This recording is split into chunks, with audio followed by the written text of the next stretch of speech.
Hi guys, it's Dakota. How is everybody? I hope everyone is doing well. Welcome to the Hallowed Cauldron. I'm glad that you guys are all here. So, I want to talk a little bit today about a question that was brought up some time ago. I couldn't even tell you when. I was with a couple of people and we were just talking about, witchy stuff and just pagany stuff, just talking. Nothing real heavy or anything. And but something was I was talking to somebody just last week and uh just kind of talking about the past. Let's put it that way. Talking about the past. And then that sort of over the night I was just remembering speaking to them about, the past and, you know, me not making the right choices sometimes when I was younger. And even today, probably not. But so it brought to mind this time that I was with a couple of other friends, and excuse me, and we were talking about I don't know, just nothing. We were just sitting around, probably drinking tea and talking. And so one of them asked, somebody asked, "Where are you now on this path of yours, this journey, witchcraft, wherever it is that you are? Where are you now?" As opposed to when you first started. And so I thought I would talk about this, uh, do a little video on it because regardless if you practice witchcraft or whatever it is that you do, this might be a question you want to ask yourself because it took me some reflection. What I said was, when that question was asked, I said, well, I can answer that really easily. Um, Back then, over 30 years ago, I didn't know anything. Today, I know something. I know some things. That's where I am today. So it was that, and like it was kind of that easy, and it was just funny. But I really didn't want to answer that question because, well, let me put it this: I couldn't answer that question. I really couldn't answer the question because that would take some reflection. I had to reflect on that. Sometimes I hate that about myself. Like I want to dissect everything. Why can't I just answer the question? I dissect everything. But I wanted to. I thought that was an amazingly good question, and so and so I did kind of answer it just sort of funny, like well, back then I didn't know anything, and today I kind of know a few things. So that's where I am today, smarter, wiser. But I wanted to think about that. I thought that was a good question. All right, so where was I back then when I first started? Well, like most people who first start on any path, I don't care if it's you just starting your first job. You start out as a seeker. You start out not knowing. And that was me. And you know, when I'm gonna say and so there's some that know and some that don't, but I was not raised in a religious house. So it was just me and my mom. He wasn't a part of anything. He was never there. I don't know him. He's gone. Boof. And so it was just me and my mom. And I wasn't raised in any kind of religious anything. I went to church with my friends because they had to go to church, and so I wanted to go to church, so I went to church. And and I think even when I went to church, I think that for whatever reason, I think because I am different. I probably didn't know that then, but I am different. And I think that even then I was hearing what was being said, at these different churches. I mean, I went to all the churches, Catholic, Methodist, Lutheran, Baptist. I went to all the different churches and and I heard, some of the sermons, I guess is what they're called. But I think even at that young age, I knew that that just really that isn't me. Like that just isn't it didn't resonate with me. I wasn't getting it. I just didn't feel anything. And I couldn't wait to get home, to be quite honest with you. I couldn't wait to get home, take my shoes off, run outside barefoot, climb a tree. I was a tomboy, so climb a tree, run through the fields, look at rocks, catch bugs. I mean, that's the kind of kid I was. Go to the creek and, get mud in your feet and make mud pies and things like that. I was a nature girl. I always was. So, um, so there's that. Okay, but then what's really interesting is, and I don't know how. I don't know how. But when I was 13, I got my first tarot deck. For whatever reason, and I didn't know the word occult. I mean, I may, that was many years ago. I maybe heard the word, I'm sure. Um, but I don't know how I heard that. Um, or what would have sparked that in me to say, "Ooh, can I get these cards?" And my mom's like, "Sure." She didn't care. And so that's kind of like I knew that they were fortune cards. That's what they were to me. I mean, I saw that it was a Rider-Waite deck. Still have them. They're at the store. And so yeah, it's a tarot deck. But what was that? At the age of 13, I didn't know. At least I didn't know. Maybe some of you do, but I didn't know. They were They were gypsy fortune telling cards. Like that's what I thought. And I do remember getting the cards out and being a gypsy and telling fortunes and things like that, even though I wasn't reading the card. All right, so then moving on. In high school, there was a local, like a community college, and they had these classes. They were like extended classes, so you didn't have to register with the college. You didn't have to be a college student. These were like a weekend class or like a 2-hour class that would be offered one time or something like that at night. And they had all different kinds of classes.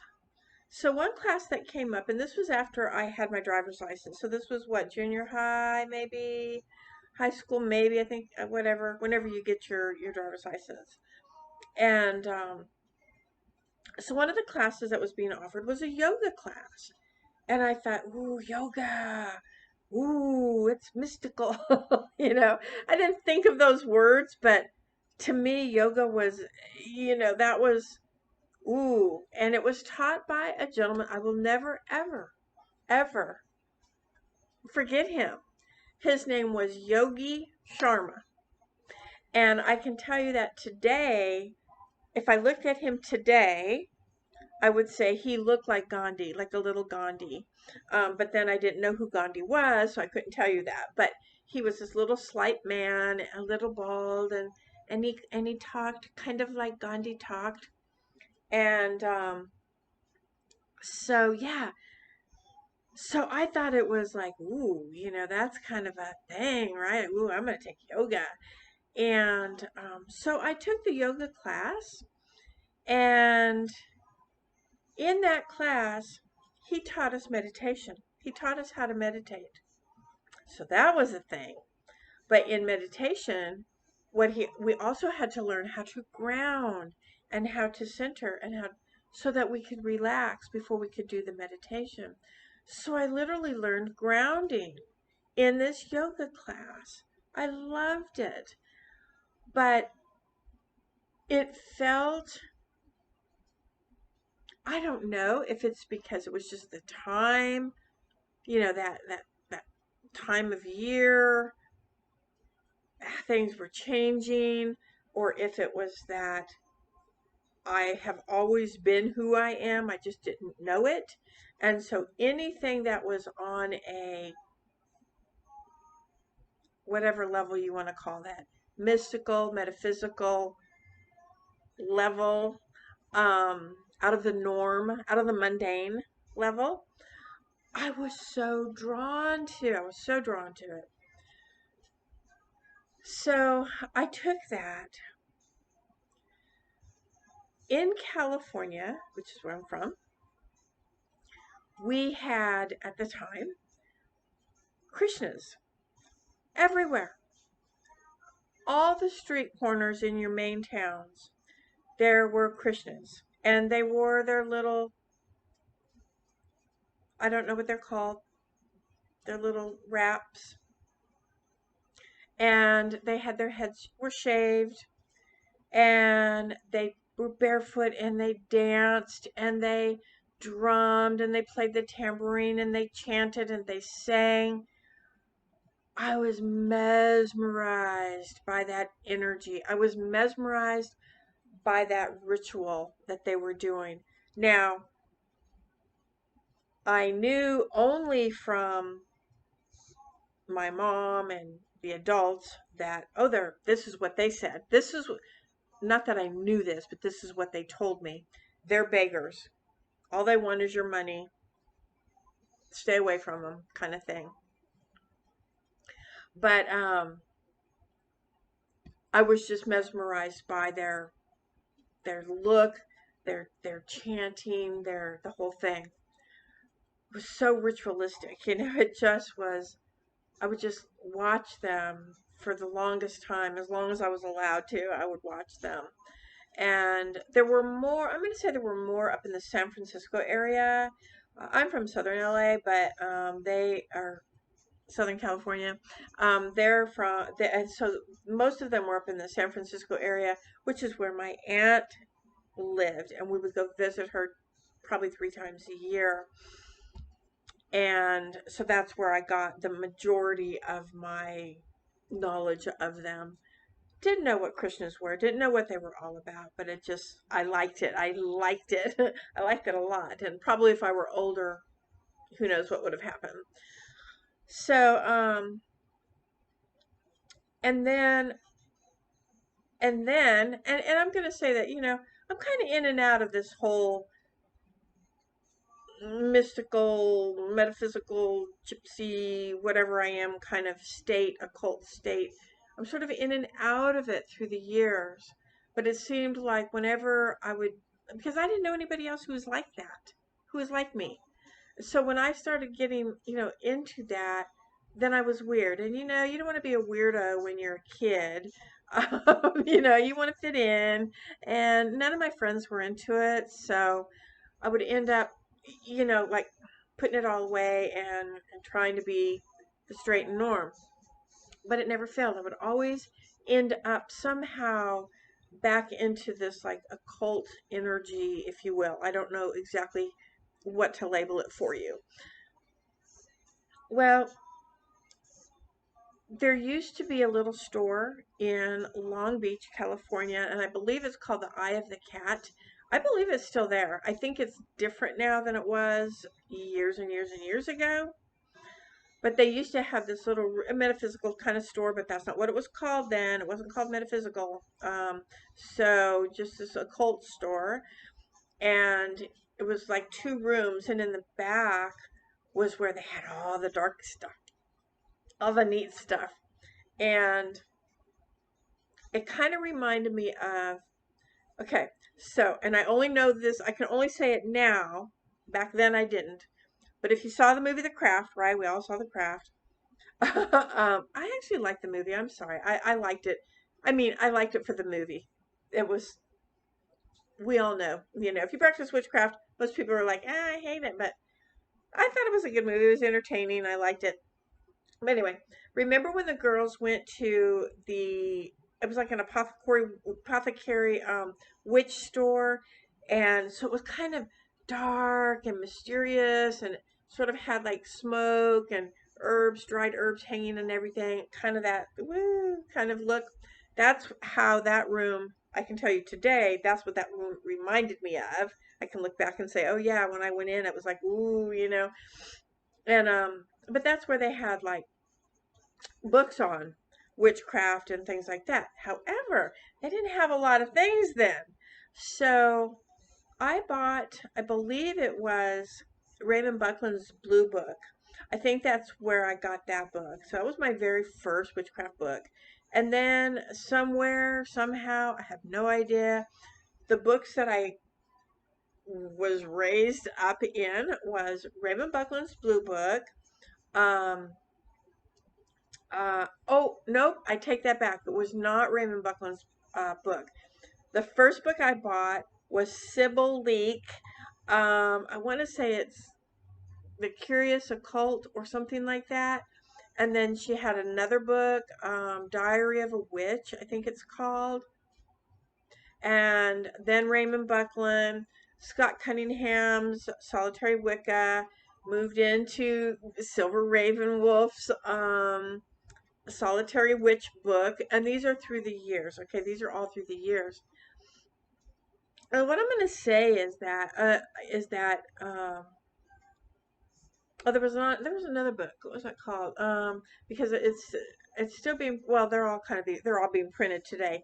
It was what was her name? It was called True Magic. True Magic, I think, is what it was called. So those are the books that I had. And, at the time, that's what served my purpose. That served me. And I thought literally, because I had no teacher, I had no mentor, no covens, none of that.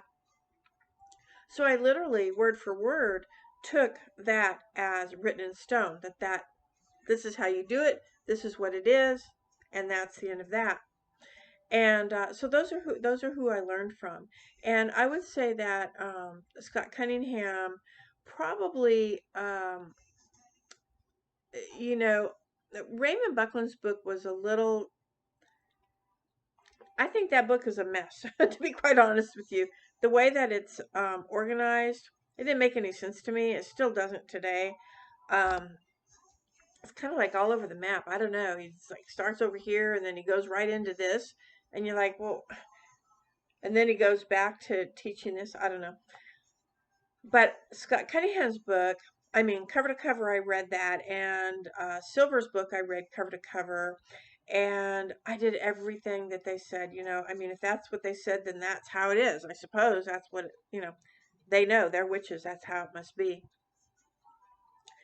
So I did that for a while, but then probably about 20 years ago, 15 years ago, um, I don't know. I just sort of felt like there was more. I was missing something. I just felt like a piece of the puzzle was missing. And so it's sort of funny how things happen, synchronicities and all that, and how you just kind of manifest things sometimes just by your thoughts and things that you write in your journals and everything.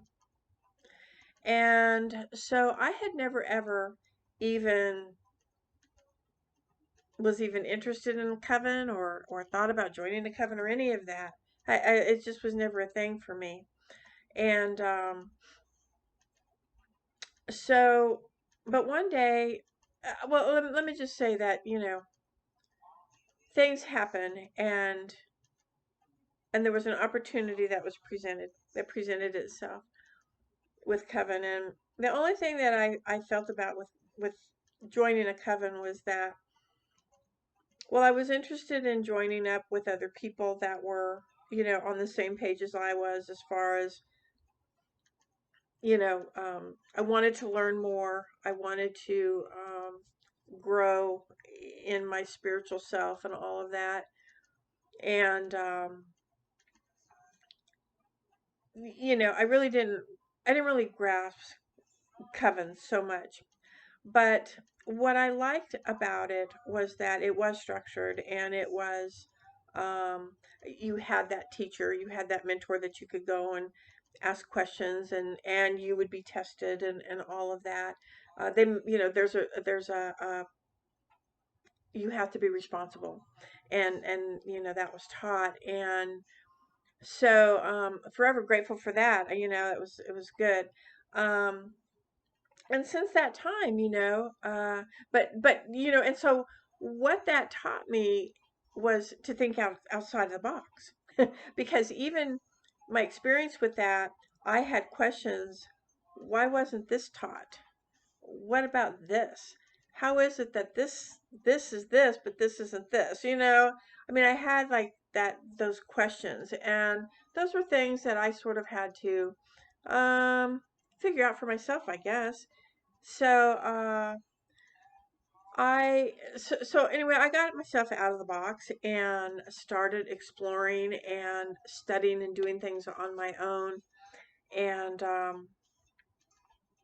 and then through that, I met another mentor and became extremely interested in working with roots. Now, when I say that, it has nothing to do with being a root worker or being a conjurer or anything like that.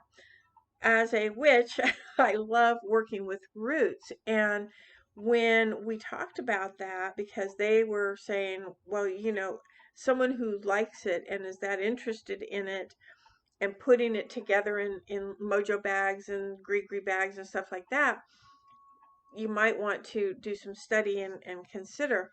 But that part, that wasn't where I was coming from. Where I was coming from was that the root of your plant, that root of the plant, um, is that is the ultimate connection with Mother Earth. I mean, that is where Mother Earth feeds life into the plant that grows. So for me, in the work that I do and the study that I do, how I want to keep learning and keep elevating and all of that, all I have to do is work with those roots and go, they started as a seed. They started as a seed and then the roots began to grow and connect, and then voila, the flower comes up and there you go. It blooms and it has different kind of life. So I work with roots in that sense. They hold a lot of power, a lot of energy. So, but I didn't want to disrespect that culture at all. Any of the culture where they work with roots and stuff. One of the things is that I don't follow their path. It's not that parts of their path does not resonate with me. So, but I didn't want to be disrespectful. But a root is part of the plant, so that was the knowledge that I was giving. So it is not disrespectful in that aspect. So, yeah. So I love working with roots. But you see, I don't think that I would have gotten this far had I not, and perhaps I would. I mean, we don't know, right? We just don't know. But for me, and so now here's the pros and cons. So where am I at now? I'm on a different level of how I process my craft, whatever you want that to be, magic, energy, whatever. I see it differently. I feel it differently than here. So that is awesome. That is completely awesome. And I want to keep elevating, keep working that because I, every time I learn something new and every time I get it, every time I work it, I a door opens. That a door opens, no matter how small the door is, or the window, or the crack. There's a way to get in and expand. What I miss, but I still do this, is the dabbling. What happened to the person that didn't know anything and just thought, oh, well, I'm going to do a spell for this, and you just do it because why not? I'm just going to do it. Or you take a spell out of a spell book um, and you just do it. You don't know anything about it. You don't know anything about anything. You know nothing about nothing as a dabbler. Maybe you don't work with the directions. Maybe you don't work with correspondences. Maybe you don't know anything about that color, everything, all the stuff. And but you're going to do that spell. But that intention, I'm doing that. That right there, that's the energy. So I like doing that. I like playing and I like experimenting and I like just kind of messing around and doing dabbling that way. The thing is I can't dabble the same as I used to because in the back of my head I'm going, consequences, don't forget about the consequences because there's consequences to everything. So I still add a little bit of that to my stuff. Um, but I do things very, very differently now. And, you know, so I work with a coven, and it's been a couple years now. It's been very private, and they are in a different state up north. And that is like, they're wonderful. I mean, they are what I would expect a coven to be, and how I would expect a coven to um, speak and help. Um, I I think that some uh, covens are great for knowledge and structure and all of that.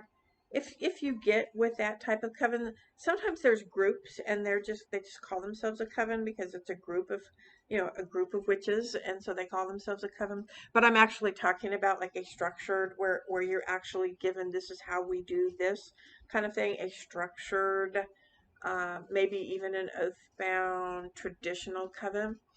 And this coven, they are not. The sad thing is I don't get to be there and participate physically with them, but they are so considerate. They are so warm and welcoming. They are Some are seekers new, um, and they take into consideration when you talk to them and when they agree if they're going to have you as an initiate with their coven, join their coven and become an initiate. Um, they have a like a protocol, that might be the right word, where you, depending on how much knowledge you have, your experience, your knowledge, and all of that, and you're tested on that. You're tested on that, where they start you. So they may not start you with, like, let's say my 101 class. I mean, I start my students with A, with the letter A, with grounding and just basic stuff, because some have never done anything. But they have that program where, based on your knowledge, based on your skills, based on where you are, is where you can elevate to when you move into the coven. And everybody is on board with that. Everybody accepts that. Everybody is so helpful, so nice.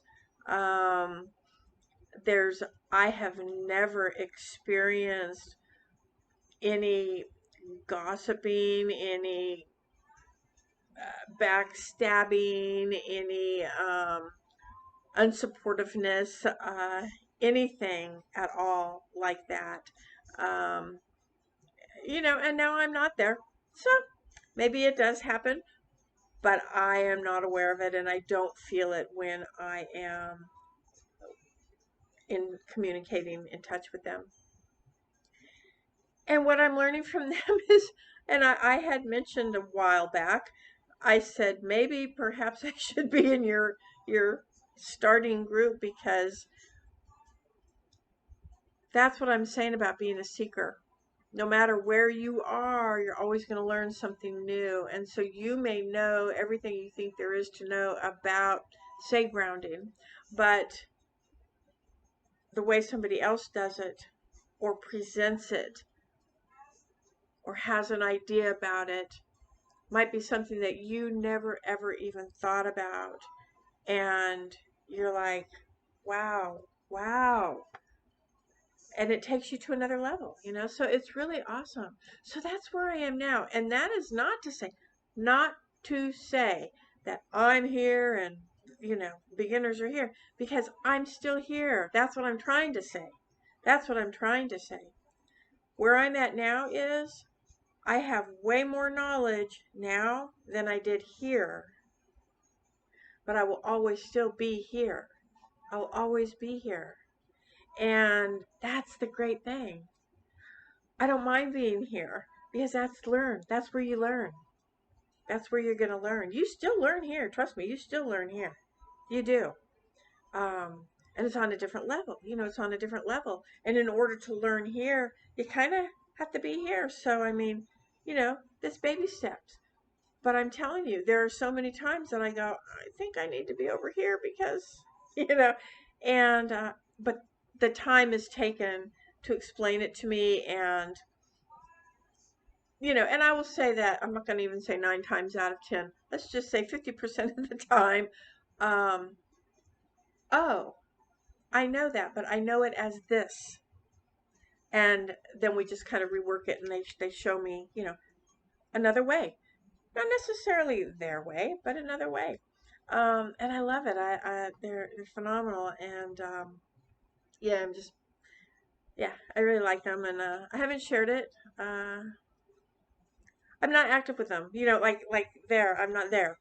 So that's the only bummer. And they know that I'm not a Sabbath type witch, so I really don't, do a lot of the Sabbath and stuff. Although I've told them if I was there, I would be. I'm there in spirit, or I'm there when they do their.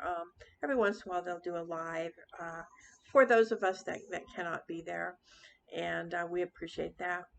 But yeah, so I think where I am now is the same place where I started, but with a different outlook. And yes, obviously I have more knowledge. I mean, that's just obvious with anything. If you start a job on day one, on day two, you know a little bit more. You may not know everything, but you'll know a little bit more, right? And you could be there for 10 years and they change the rules. Then you got to go back to A and learn it all over again. So you're always a seeker, and I love it. In my opinion, I love it. That's the way to grow. And that's it. So I just kind of wanted to talk about that because it just sort of, like I said, in conversation just the other day, talking about our past and, things, making bad choices and wrong choices that didn't serve our highest good. How's that? And some choices that didn't serve our highest good that turned out in reality served our highest good. So by making that wrong choice, it actually served my highest good. So there you go. Um, anyway, all right, guys, that's it for today. And hope everybody's staying warm. Hope you're staying safe. And I'll see you next time. Bye. Thanks for watching. I really do appreciate it. If you feel like subscribing, that would be great. I'm looking to get to 500. That would be really fun. Maybe I'll do a gift or something, like whatever package or whatever, pick whatever that's called. I did it once, I got 100 or something. Anyway, okay, so I'll see you next time. Bye, guys.